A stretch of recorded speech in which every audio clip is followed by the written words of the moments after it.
Assalamualaikum warahmatullahi wabarakatuh.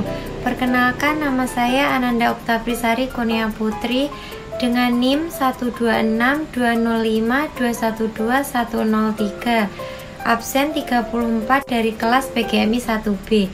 Di sini saya akan menjelaskan tentang landasan historis pendidikan. Landasan historis pendidikan. Sejarah pendidikan Indonesia. Pendidikan di Indonesia telah ada sejak tahun 1901, zaman Belanda menduduki Indonesia.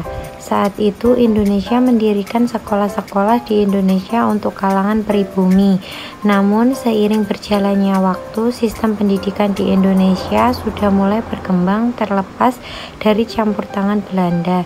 Setelah kemerdekaan Indonesia tahun 1947, dibentuk Panitia Penyelidik Pengajaran Republik Indonesia yang beranggotakan 52 orang. Panitia itu bertugas untuk meninjau masalah pendidikan dan pengajaran kanak-kanak dari tingkat taman kanak-kanak hingga perguruan tinggi.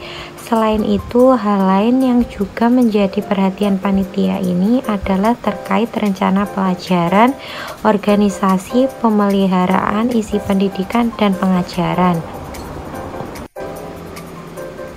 Beberapa hasil usulan dari panitia ini yaitu pedoman pendidikan dan pengajaran harus diubah secara mendasar.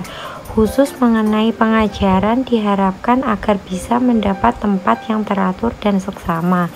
Mengenai pengajaran tinggi disarankan agar diadakan seluas-luasnya. Disarankan agar diusahakan pengiriman pelajar-pelajar ke luar negeri. Setelah sistem pendidikan baru dibentuk, terdapat 4 tingkatan, yaitu pendidikan rendah, pendidikan menengah pertama, pendidikan menengah atas, pendidikan tinggi. Isu-isu problematika histori pendidikan. A. Masalah pemerataan pendidikan.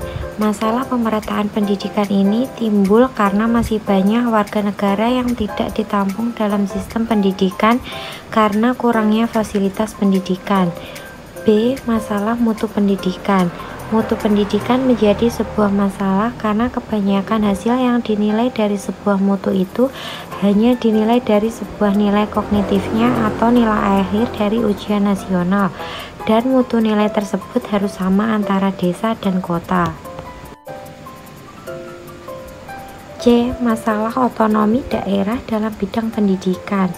Otonomi daerah sebagai salah satu bentuk desentralisasi pemerintahan pada hakikatnya ditujukan untuk memenuhi kepentingan bangsa secara keseluruhan, yaitu upaya untuk lebih mendekati tujuan-tujuan penyelenggaraan pemerintah untuk mewujudkan cita-cita masyarakat yang lebih baik, suatu masyarakat yang lebih adil dan lebih sejahtera. D. Masalah kurikulum.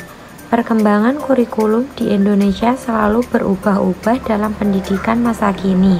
Kurikulum yang dipakai yaitu kurikulum tingkat satuan pendidikan atau yang biasa disebut KTSP, yang merupakan angin segar bagi dunia pendidikan dasar dan menengah. Meskipun sekolah diberi kelonggaran untuk menyusun kurikulum, namun tetap harus memperhatikan rambu-rambu panduan KTSP yang disusun oleh Badan Standar Nasional Pendidikan atau BSNP. Kurikulum pendidikan pada masa Orde Lama, Orde Baru, dan Reformasi. A. Orde Lama. Pada masa Orde Lama, kurikulum bertujuan untuk menetapkan karakter kebangsaan yang disertai dengan tujuan politik, penguatan ideologi kekuasaan Soekarno.